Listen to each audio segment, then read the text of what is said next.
అందరూ పైకి రండి. ஆமென் சொல்லுங்க. ఆమేన్. ஆமென். ఆమేన్. சத்தத்தை உயர்த்தி சொல்லுங்க. స్వరమెత్తి చెప్పండి. சத்தத்தை உயர்த்தி சொல்லுங்க. స్వరమెత్తి చెబుదామా? ஆமென். ఆమేన్. பக்கத்துல கரம் பிடிச்சு சொல்லுங்க. పక్కన చేయబెట్టి చెప్పండి. கர்த்தர் எனக்கு புகழ்ச்சி தரப்போகிறார். యెహోవా నాకు ఒక కొంచెం ఖ్యాతిని ఇవ్వబోతున్నాడు. கர்த்தர் எனக்கு புகழ்ச்சி தரப்போகிறார். యెహోవా నాకు పేరు என் பேரை பெருமைப்படுத்த போகிறார். నా దేవుడు என் హెచ్చించబోతున్నాడు. பேரை பெருமைப்படுத்த போகிறார். పేరును பக்கத்துல இருக்கிற கரம் பிடிச்சு சொல்லுங்க. పక్కన చేయబెట్టి பக்கத்துல இருக்கிறவங்களை பார்த்து சொல்லுங்க. పక్కన கர்த்தர் என் பேரை பெருமைப்படுத்த போகிறார். దేవుడు నాకు పేరును எல்லாரும் சொல்லு. பக்கத்துல பார்த்து சொல்லுங்க. அவங்கள பார்த்து சொல்லுங்க. పక్కన அவங்கள பார்த்து சொல்லுங்க.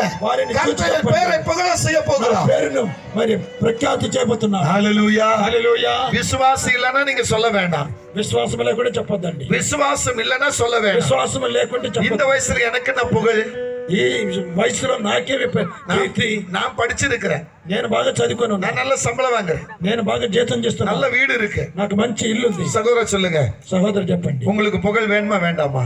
నీకు కావాలి ఖ్యాతి, எந்திரிங்க. పేరు కీర్తి కావాలా వద్దా? இவரு உங்க குருவா இல்ல சிசினா? இவரு இல்ல இல்ல கேக்குறேன். சிரிக்க வேணாம். சொல்லுங்க. குருவா சிசினா? குரு. இப்ப குருவை காட்டுல மேல வரணுமா? குரு கிளியே நீங்க இருக்கணுமா? గురువు కంటే పైన పోవాలా, గురువు కింద இல்ல ఉండాలా? அவர் ஒண்ணு சொல்லுவேன். எனக்கு தெரியும் அவர் மனசு எப்படின்னு. నాకు తెలుసు ఆయన మనిషి. குருக்கு மேல ஆமென் சொல்லுங்க. இந்த பக்கம் வாங்க. ஆமென். ஹalleluya.